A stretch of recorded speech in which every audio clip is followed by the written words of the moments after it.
اشرقت نفسی بنور من فؤادی. میرے نبی نے فرمایا جس نے دھوکہ دیا میری امت سے نکل گیا. نماز چھوڑنے پر کہا اس نے کفر کیا، جس نے نماز چھوڑی کفر کیا. اور جس نے دھوکہ دیا میری امت سے نکل گیا. من غش فلیس منا. جھوٹ نہ بولو، دھوکہ نہ دو، سب کچھ چلا جائے جانے دو، سچ کا ساتھ نہ، سچ کا ساتھ. ابن خراش رحمت اللہ علیہ کے بارے میں مشہور تھا، زندگی بھر کبھی جھوٹ نہیں بولا. حجاج کا زمانہ، ان کے دو بیٹے حجاج کے خلاف جنگ میں شریک ہو گئے. پھر ان کو شکست ہوگی، وہ بھاگ گئے. پھر چھپتے چھپاتے گھر پہنچ گئے. سی آئی ڈی نے بتایا کہ وہ گھر آ گئے. تو حجاج نے کہا آج ابن خراش کا امتحان لوں گا. ان کو بلا لیا. کہنے لگا ابن خراش، وہ تیرے دو بیٹے ہمارے خلاف جنگ میں شریک ہوئے تھے، وہ پہ بھاگ گئے تھے، ان کی کوئی خبر ہے کہاں ہے؟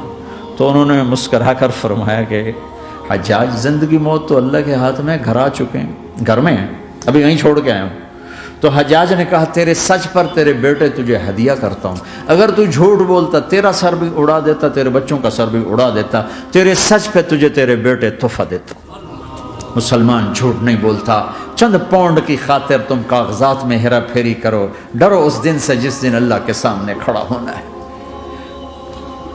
یہاں کے پیپر بنانے کے لیے یہاں کی لڑکیوں کو دھوکہ دو. ڈرو اس دن سے جس دن اللہ کے سامنے کھڑے ہونا ہوگا. عیسیٰ علیہ السلام کا تانا اگر گلا آ گیا نبی کو تو کدھر جاؤ گے؟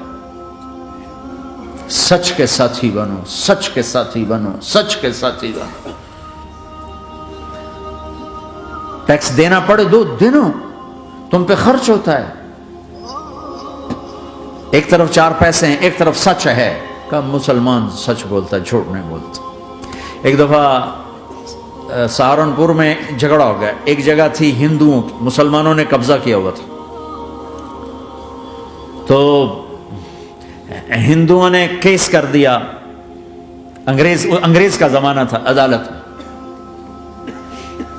وہ مسجد بنانا چاہتے تھے، ہندو مندر بنانا چاہتے تھے.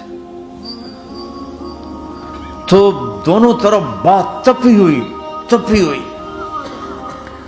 تو آخر وہ جج نے کہا بھائی کوئی ایسا آدمی ہے، ہندوؤں سے کہا، جو گواہی دے دے تو اس کی گواہی تم قبول کر لو گے؟ اور مسلمانوں سے بھی پوچھا.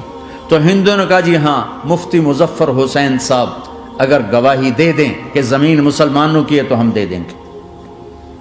تو مسلمان بڑے خوش ہو گئے. مفتی مظفر تو آخر مسلمان ہے تو ہمارے حق میں گواہی دے گا. تھا ان کا قبضہ ناجائز.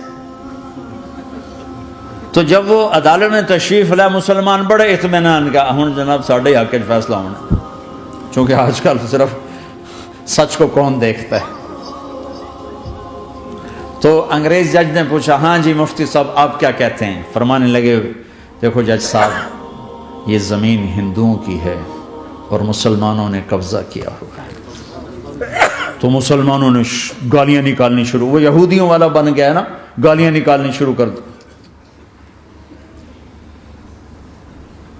تو انگریز جج نے کہا آج مسلمان ہار گئے اور اسلام جیت گیا. آج مسلمان ہار گئے اور اسلام جیت گیا. اشرقت نفسی بنور من فؤادی.